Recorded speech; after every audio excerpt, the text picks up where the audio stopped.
DSP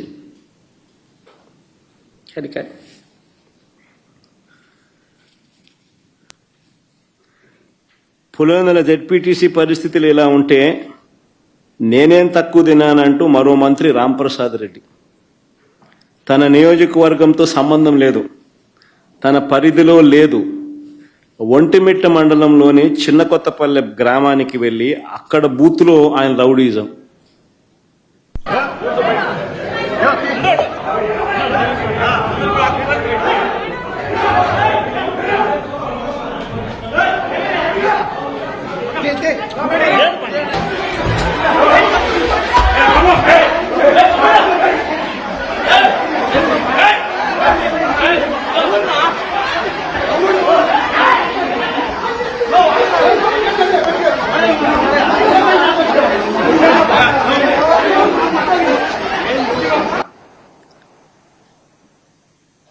ఆయన Rayachoti MLA, sitting మంత్రి,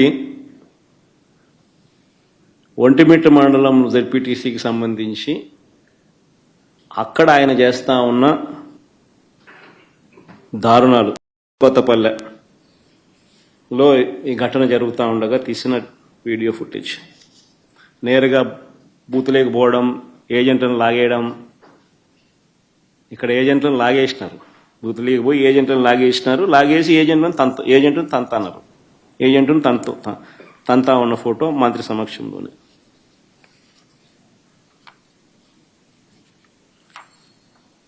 నేను అడుగుతా ఉన్నా ఇదే చంద్రబాబు నాయుడు, అయ్యా చంద్రబాబు, నీకు ప్రజలు ఓటేస్తారని నమ్మకం ఉన్నప్పుడు, నువ్వు నిజంగానే మంచి చేశావు అని చెప్పి నిజంగా నువ్వు అనుకుంటే ఎందుకు ఇవన్నీ చేయాలా? నువ్వు ప్రజలకు మంచి చేయలేదని నీకు తెలుసు కాబట్టి, ప్రజలు నీకు ఓటు వెయ్యరు అని నీకు తెలుసు కాబట్టి, ప్రజాస్వామ్యబద్ధంగా ఎన్నిక జరిగితే నీకు ఓట్లు పడవు అని నీకు తెలుసు కాబట్టి ఈ స్థాయిలో దౌర్జన్యానికి దిగుతా ఉండవు. 2017లో కూడా మీ అందరికీ గుర్తుండే ఉంటుంది, నంద్యాల బై ఎలక్షన్స్ జరిగినాయి. కరెక్ట్గా 2019 జనరల్ ఎలక్షన్స్కు 1.5 year ముందు, నా పాదయాత్ర స్టార్ట్ కాక మునుపు నంద్యాల బై ఎలక్షన్స్ జరిగినాయి. అప్పుడు కూడా ఇదే మాదిరిగానే నంద్యాల బై ఎలక్షన్స్ కూడా మైక్రో మేనేజ్మెంట్ చేసినారు. చేసి 27,000తో గెలిచినారు. గెలిచి సంకలు గుద్దుకున్నారు.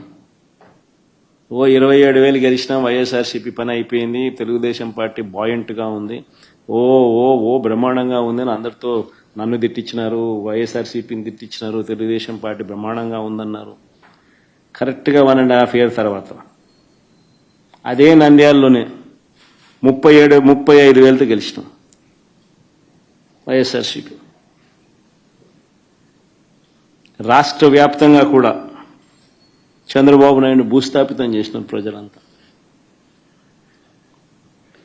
ఎక్కడైనా కూడా ప్రజాస్వామ్యంలో ప్రజలకు మంచి చేసి ఓట్లు అడిగితే, ప్రజలు మనస్ఫూర్తిగా ఆ ఓట్లు వేస్తే 4 కాలాలు వర్ధిల్లుతారు.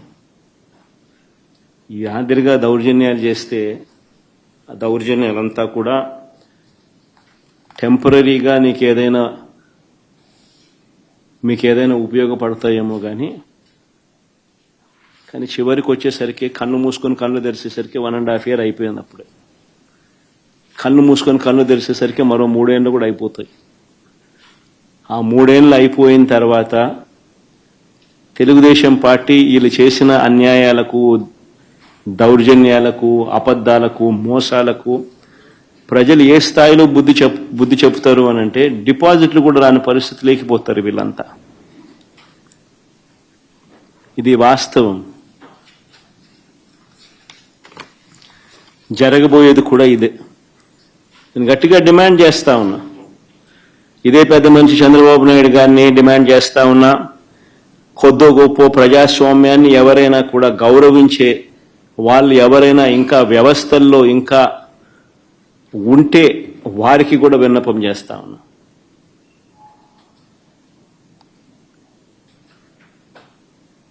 ప్రజాస్వామ్యాన్ని కాపాడుకునే కార్యక్రమం చేయకపోతే ప్రజాస్వామ్యం ఒక్కసారి చెయ్యి జారిపోతే నక్సలిజం అక్కడి నుంచే పుడుతుంది. ఒక డేంజరస్ సిమ్టమ్కు, డేంజరస్ పరిస్థితులకు మీరు పునాది వేస్తూ ఉన్నారు. ఇప్పటికన్నా కళ్ళు తెరవండి. జరిగిన 2 ఎన్నికలను రద్దు చేయండి. ప్రజాస్వామ్యబద్ధంగా సెంట్రల్ గవర్నమెంట్ ఫోర్సెస్ చేత వాళ్ళ ఆధ్వర్యంలో ఎన్నికలు జరిపించండి. ప్రజలు ఎవరికి ఓటు వేస్తారో ఒక ఛాలెంజ్గా తీసుకోండి. చంద్రబాబు నాయుడు గారికి గట్టిగా హితవు పలుకుతా ఉన్నా. మీరు చేస్తూ ఉన్నది చాలా అంటే చాలా దౌర్భాగ్యమైన పని. తప్పుడు పునాదులకు మీరు వేస్తూ ఉన్నారు, తప్పుడు పునాదులు వేస్తూ ఉన్నారు. ఇది రేపొద్దున వృక్షం అవుతుంది. మీరు చేసే ప్రతి పని మీకు చుట్టుకుంటుంది. మీరు గ్రామాలలో ఈరోజు మీరు తీసుకొచ్చే ఈ కక్షలు, కార్పణ్యాలు, ఈ మాదిరిగా చేయడాలు, దుర్మార్గాలు ఇవన్నీ కూడా రేపొద్దున మీకు చుట్టుకుంటాయి.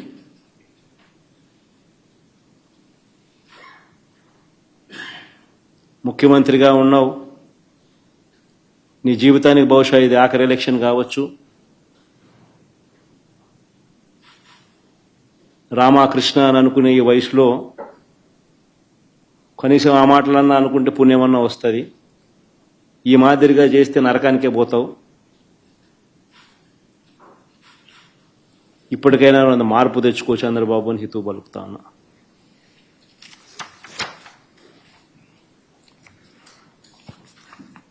సార్, ఇప్పుడు ఈ ఎలక్షన్స్ రద్దు చేయాలని మీరు డిమాండ్ చేస్తూ ఉన్నారు సార్. ఒకవేళ రాష్ట్ర ప్రభుత్వం కానీ లేదంటే ఎన్నికల కమిషన్ కానీ ఈ విషయంలో చర్యలు తీసుకోకపోతే మీ నెక్స్ట్ కార్యాచరణ ఏ విధంగా ఉండబోతుంది? ఈ అంశంలో ముందు ఎట్లా ఫైట్ చేయబోతా ఉన్నారు సార్?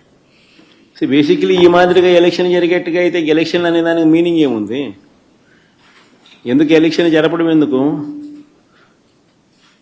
ఆ ఎంపీటీసీలకు, ఆ ఎంపీపీలకు, ఆ జెడ్పీ చైర్మన్లకు ఎన్ని ఎలక్షన్లు ఎట జరుపుతున్నారు? కౌన్సిల్ చైర్మన్లకు మీ ఇష్టం వచ్చినట్టుగా మీరంతకు మీరే దౌర్జన్యంగా ప్రలోభాలు పెడుతున్నారు, కొనేస్తున్నారు. ఎలక్షన్లకు మీకు సంఖ్యాబలం లేకపోయినా కానీ మీరు మీ అధికార దుర్వినియోగం చేస్తూ మీరు లాగేసుకుంటున్నారు. అక్కడి నుంచే మొదలుపెట్టిన సాంప్రదాయం చివరికి ఓటర్ల దాకా కూడా తీసుకొని పోతా ఉన్నారు. ఇప్పుడు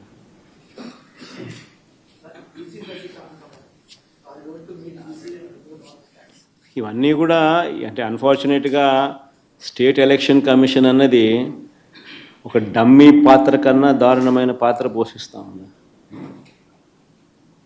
ప్రజాస్వామ్యాన్ని కాపాడవలసిన బాధ్యత గల స్థానంలో ఉన్న వ్యక్తులు నిజంగా ఇంత దిగజారిపోయిన పరిస్థితుల మధ్య ఈ వ్యవస్థ నడుస్తూ ఉంది. Very unfortunate. ఖచ్చితంగా న్యాయ పోరాటంలో భాగంగా కోర్టులకి ఇవన్నీ చూపిస్తాం, కోర్టులకి ఇవన్నీ వేస్తాం. అందుకని వాళ్ళిద్దరు కూడా ఈరోజు వచ్చింది కూడా కోర్టులో వేయడానికే వచ్చినారు. ఇద్దరు జెడ్పీ టీసీ అభ్యర్థులు కూడా కోర్టులో వేయడానికే ఇక్కడికి వచ్చినారు. ఈ డీటెయిల్స్ అన్నీ తీసుకొని పోయి వీళ్ళు కోర్టులో వేస్తారు.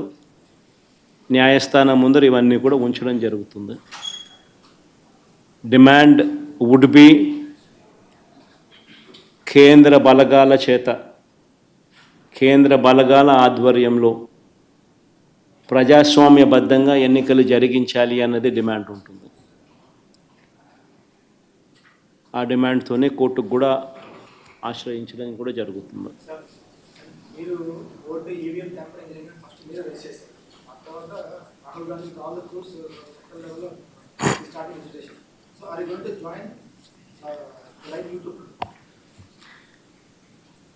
జాయిన్ అనే దానికి మీనింగ్ ఏంది? What is the meaning and definition of joining? State election commission ముందర మాకున్న అభ్యంతరాలను, జరిగిన అన్యాయాలను సవివరంగా వివరించినాం.